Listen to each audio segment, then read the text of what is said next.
We're excited to get back out here against St. John's tomorrow night. I told our guys again the message after the UConn game is the same as it is after every game. Can't get too high or too low. But I want to continue to play good quality basketball on both ends of the floor.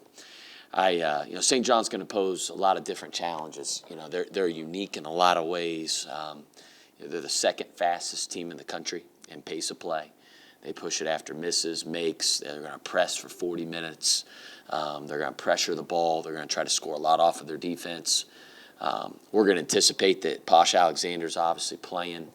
He sat out the last couple games, but they've still been right there.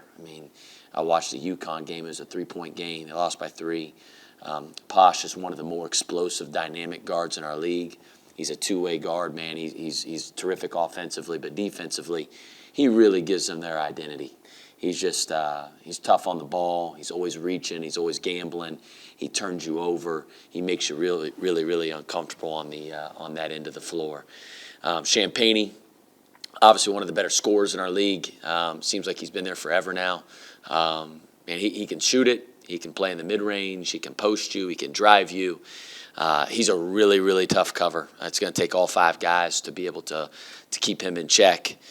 Aaron Wheeler, who's been a transfer from Purdue, has really been explosive for them offensively. He's had over 30 points in games. He's a tremendous shooter, shooting over 38% from 3 on the year. So they got a lot of different guys that do it. They share the ball. They play fast. We got to take care of the ball. I think that's the biggest key to this game. We got to value the ball. We have to be able to pick our spots when we want to push the ball to control the tempo. If we have numbers, 4-on-3s, 3-on-2s, 2-on-1s, that we need to be able to take advantage of those advantages, and then be able to also be smart enough and intelligent and play intelligently to say, hey, listen, we need to press the brakes a little bit here and run good offense. So I think that's going to be incredibly important in this game. Travis, on your radio show last night, you said that Adam Kunkel returned to practice. It seems like he's good to go. Do you have any kind of update on Nate? Is he back at practice? He did not practice yesterday. We're being cautious with Nate. Obviously he's seen the doctors and he had all the MRIs and all those tests done. Everything structurally is fine. So which is good, for Nate and for us moving forward. But we're going to do whatever Nate's comfortable with, obviously, as well. He's been really, really sore, and we want to make sure, obviously, if we're going to play him, we're only going to do that if that's putting him in a position to be safe and healthy first and foremost. So it'll probably be a game time decision. I don't anticipate him playing today in practice, but hopefully he'll play. But if not, it's next man up. And you mentioned Champagne, and if he's not the toughest matchup in the Big East, maybe the country. How does St. John's attack through him? Like, do they run him off a bunch of ball screens? How do they sort of get him involved in their offense? Yeah, they play him different ways. They'll post him a little bit. He's a tremendous shooter on the catch. He's got a great mid-range. He does a great job attacking closeouts. But he can isolate you, on the perimeter and just kind of go one-on-one, and he can create his own shot. They have him going off at him like their motion is more screen-aways. So they'll pass, screen away, a lot of curls. And so they get him on the move off those screen-aways, for either shots or for curls, for drives. And he's so dynamic. He's a hard matchup because he's big. He's 6'8". But he plays like a guard, so he's a unique player, one of the harder guys to guard in the entire country.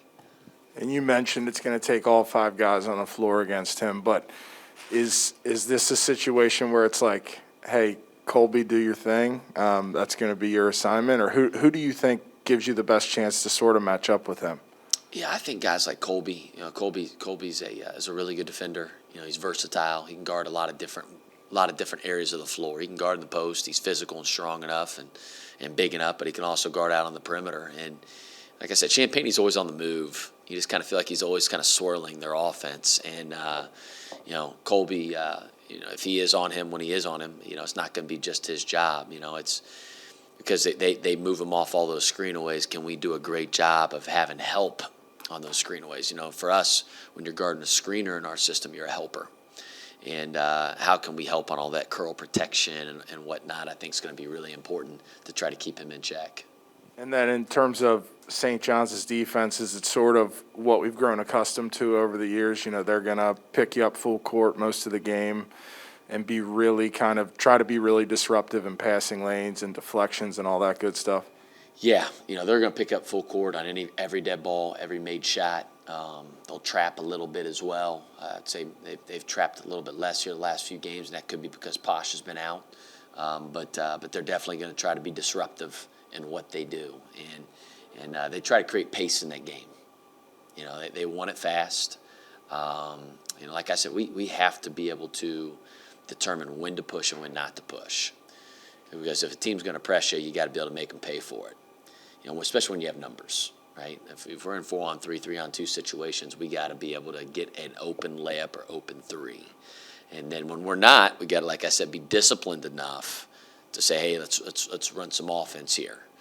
Let's move the ball a little bit side to side. Let's make them work and not just become a track meet the whole game.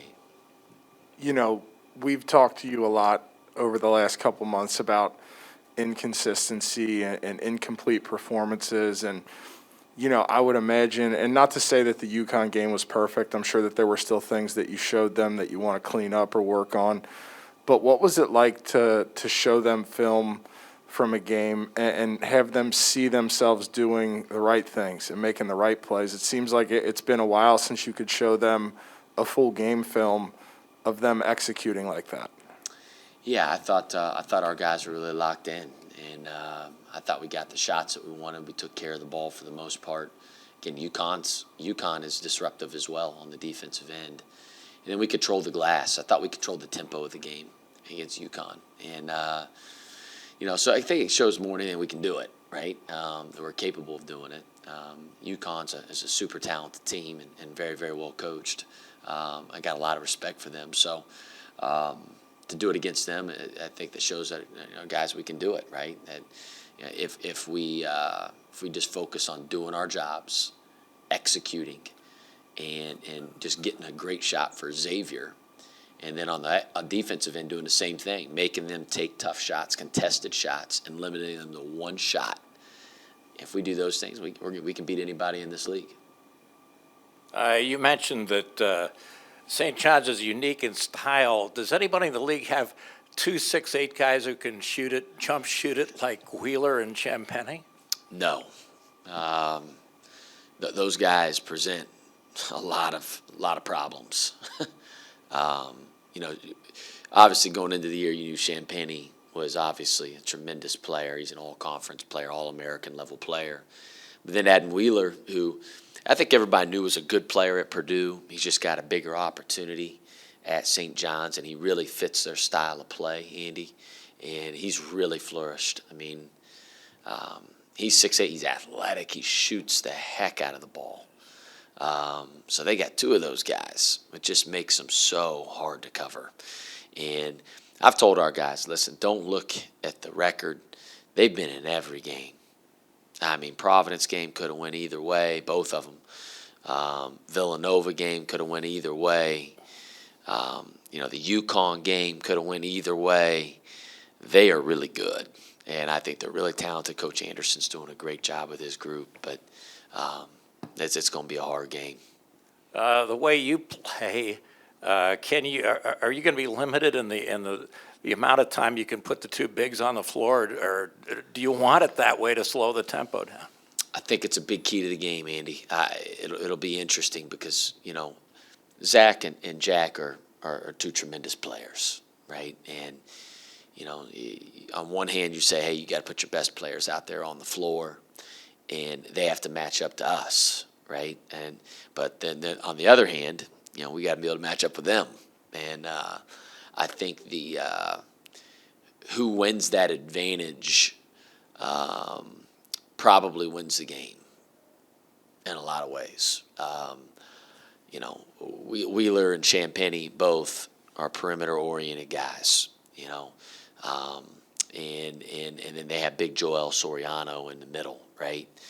And Zach and Jack, they give us an advantage on that offensive end. We just got to make sure we can cover them, and I think that's really important. And I've challenged Zach, because he's going to be on different guys. He has to be able to trust those feet. He's got to be there on the catch with hands. Can't eat threes. And because Zach's one of our more mobile guys. I don't care, guards, bigs, forwards, I don't really care what it is. He's as athletic as anybody on our team. And he has to just be there. He's got to play with hands. I think that's extremely important in this game. Mike Anderson, if Posh plays, he plays 10 guys. Is it possible you're going to go deeper on the bench, maybe play number 4, and Stanley on the gold jersey? Is he possible? Yeah, I think anything's possible, Andy. I think, obviously we want to control the tempo as best as we can. I think that's important in this game.